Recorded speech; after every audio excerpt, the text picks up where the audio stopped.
Plus tank எடுத்துக்கணும். Lock கொடுத்துருப்பாங்க, அந்த லாக்கை ஓப்பன் பண்ணிக்கணும்.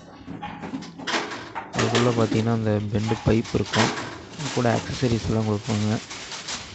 தண்ணி லீக்கேஜ் ஆகிறதுக்கு அந்த ரப்பர் புஷ்ஷு, ஒரு ப்ளஸ் டேங்கை மாட்டி வைக்கிற ஸ்டாண்டு, கருப்பு கலரில் இருக்குதுங்களா ஸ்டாண்டு, ஸ்க்ரூவு கொடுப்பாங்க.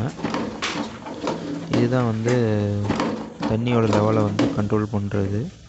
இந்த பால் தான் வந்து தண்ணி உயரம் ஏற ஏற வந்து நிறுத்தும். இந்த பாலை வந்து நம்ம வந்து நமக்கு எந்த பக்கம் இதாக இருக்கோ சௌகரியமாக இருக்கோ அந்த பக்கம் திருப்பி போட்டுக்கலாம். நான் அங்கே வந்து ஆங்கிள் வால்வு, அதாவது தண்ணி உள்ளே வர இன்லெட்டை வந்து நாங்கள் லெஃப்ட் சைடு கொடுத்துருக்கோம். அதனால் லெஃப்ட் சைடில் வந்து உள்ளே இன்லெட் போகிற மாதிரி அதை ஓட்டை போட்டு அதை உள்ளே ஃபிட் பண்ணிக்கிறோம். பாலையும் அதே மாதிரி 2 பக்கம் கொடுத்துருப்பாங்க, லெஃப்ட் ரைட்டு. அதனால் நாங்கள் லெஃப்ட் சைடே வந்து பாலையும் வந்து திருப்பி மாற்றி போட்டுக்கிட்டோம். தண்ணி உயரம் ஏற ஏற வந்து அது வேறு எதுலையும் இடிக்காது, ஸ்ட்ரெயிட்டாக வந்து மேலே ஏறிக்கும். மேலே ஏறினோடனே அந்த லாக் வந்து லாக் ஆகிக்கும், தண்ணி வருது, ஆட்டோமேட்டிக்காக இன்லெட்டு கட் ஆகிரும்.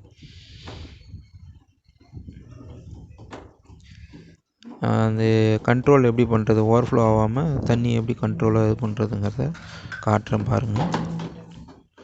ஸ்க்ரூ டைப் தான் கொடுத்துருப்பாங்க, அதை பாருங்கள் திருப்பி வச்சு திருப்புறேன்.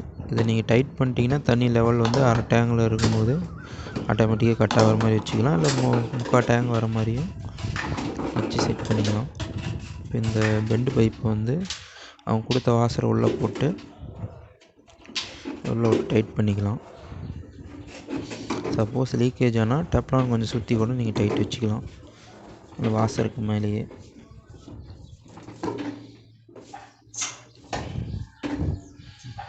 கிளாஸ் செட்டோட பின்பக்கம் இருக்கிற ஹோல்ஸில் உள்ளே போகிற அளவு வந்து வச்சு நம்ம மீதி இருக்கிறத ஒரு ஆசா பிளேடால் கட் பண்ணிக்கலாம்.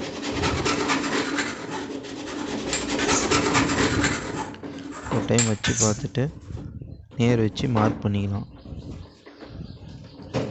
நீங்கள் லெவல் ஸ்பிரிட் லெவல் வச்சுருந்தீங்கன்னா அதை வச்சு பார்த்துங்க, ரசமட்டத்தை வச்சு பார்த்துக்குங்க. அடுத்து பார்த்திங்கன்னா இந்த ரப்பர் புஷ்ஷில் ஒயிட் சிமெண்ட்டு வச்சு நீங்கள் அந்த வால்ஸை வந்து அடைச்சிக்கலாம், இல்லை டெப்லான் டேப் கூட சுற்றி நீங்கள் அடைச்சிக்கிங்க. ஏன்னா லீக்கேஜ் வராது. ஒவ்வொருத்தர் வீட்டில் எல்லாம் பார்த்திங்கன்னா அதுதான் மெயின் ப்ராப்ளமாக இருக்கும், அது வராமல் பார்த்துக்குங்க. ஒயிட் சிமெண்ட்டை எடுத்துட்டேன், கொஞ்சம் தொடச்சி எடுத்துட்டேன்.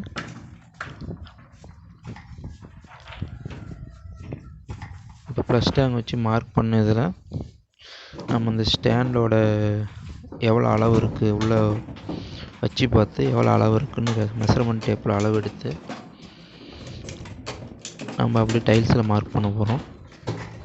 இப்போ 1.5 இன்ச்சு அது இருக்குது.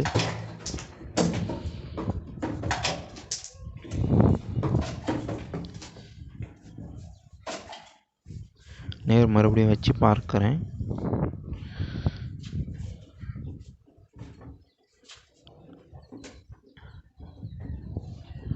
அதை பேனாவில் மார்க் பண்ணிக்கிறேன், அந்த ஸ்ட்ரைட்டாக வர அந்த இதை நேர்கோடை மட்டும் மார்க் பண்ணிக்கிட்டேன்.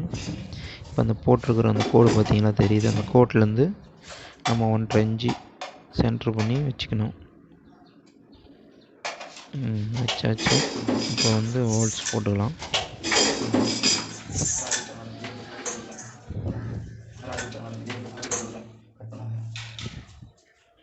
கரண்ட் இல்லை, ஒயரை சொல்லி விட்டு வந்துடுறேன்.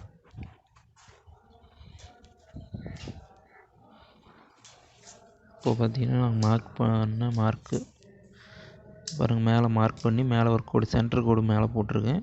அந்த மேலே சென்டர் கோடுக்கு நேராக இந்த அவங்க கொடுத்த ஸ்டாண்டோட ஹோல்ஸ் வந்து இருக்கணும், மேலேருந்து 1.5 இன்ச்சில் இருக்கணும். அதுக்கேற்ற மாதிரி தான் நம்ம ஹோல்ஸ் போடணும். மெயினாக டைல்ஸ் வந்து உடையாமல் ஒரு ஆணிலேயோ ஜம்பர்லேயோ பஞ்ச் பண்ணிட்டு போட்டுக்கலாம்.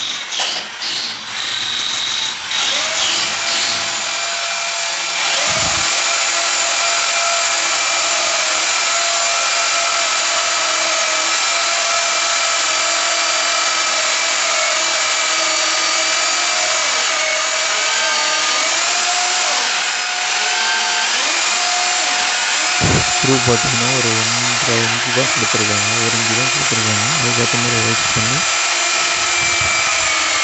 கட்டைக்குச்சி அடித்து நம்ம இந்த ஸ்டாண்டை வந்து டைல்ஸில் ஃபிட் பண்ணிக்கணும்.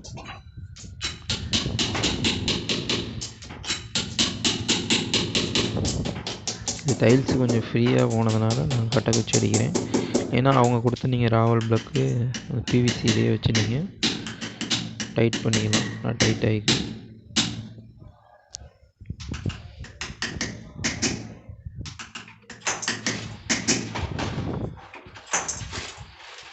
நம்ம அந்த ஸ்டாண்டு ஸ்க்ரூவில் ஃபிட் பண்ணிக்கலாம்.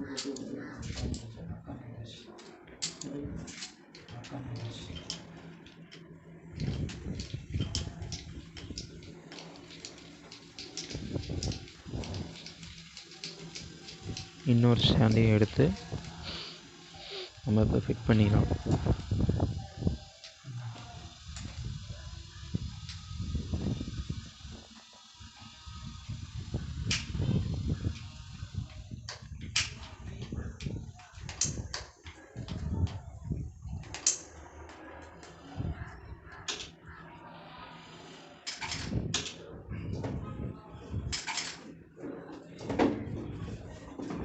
இப்போ நீங்கள் வந்து அந்த புஷ்ஷு ஏற்கனவே லப்பர் புஷ்ஷை வந்து பின்னாடி ஃபிட் பண்ணிங்கல்ல, ஒயிட் சிமெண்ட் வச்சு ஃபிட் பண்ண இல்லைங்களா, அதில் வந்து கொஞ்சம் ஓரளவுக்கு ஃப்ரீயாக ஏறணுங்கிறதுக்காக, லீக்கேஜும் வரக்கூடாதுங்கிறதுக்காக நான் பிவிசி சொல்யூஷனை வந்து அப்ளை பண்ணுறேன். நீங்கள் இந்த பெண்டு பைப்லேயும் உள்ளே இருக்கிற அந்த லப்பர் புஷ்லேயும் பேஸ்ட்டு தடவி போட்டிங்கன்னா கொஞ்சம் ஃப்ரீயாக ஏறும், லீக்கேஜும் வராது. பிவிசி பேஸ்ட்டு ஒட்டிக்கும் லப்பர்லேயும். மேலே முதல்ல மாட்டிட்டு கீழே அந்த லப்பர் புஷ்ஷில் நம்ம உள்ளே தள்ளிக்கணும். பேஸ்ட்டு போட்டதுனால ஓரளவுக்கு ஃப்ரீயாக உள்ளே போயிடும்.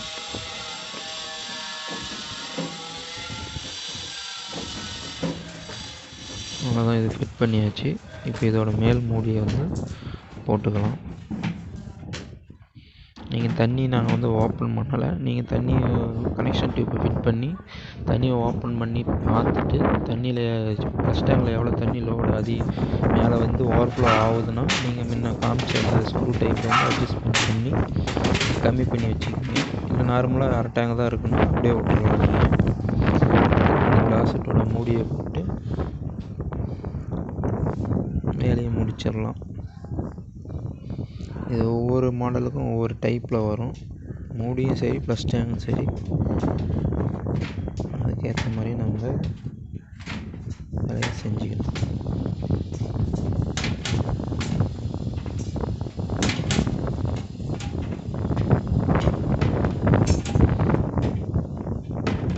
இவ்வளோதான் வெஸ்டர்ன் டாய்லெட்டு. அதிகபட்சம் பார்த்திங்கன்னா ஒரு அரை மணி நேரம் ஆகும். நீங்கள் புதுசாக ட்ரை பண்ணுறீங்கன்னா ஒரு 3/4 மணி நேரம் 1 ஹவர் கூட ஆகலாம். ட்ரை பண்ணி பாருங்கள். வீடியோ பிடிச்சிருந்தா லைக் பண்ணிக்கோங்க. நம்ம சேனலை ஃபாலோ பண்ணி வச்சுக்கிங்க. மேலும் பயனுள்ள தகவல்லாம் கொடுக்குறோம். ப்ளம்பிங் அண்ட் எலக்ட்ரிக்கலில் அடுத்தடுத்த வீடியோலாம் போடுறோம். அவ்வளோதான், ரெடி ஆயிடுச்சு.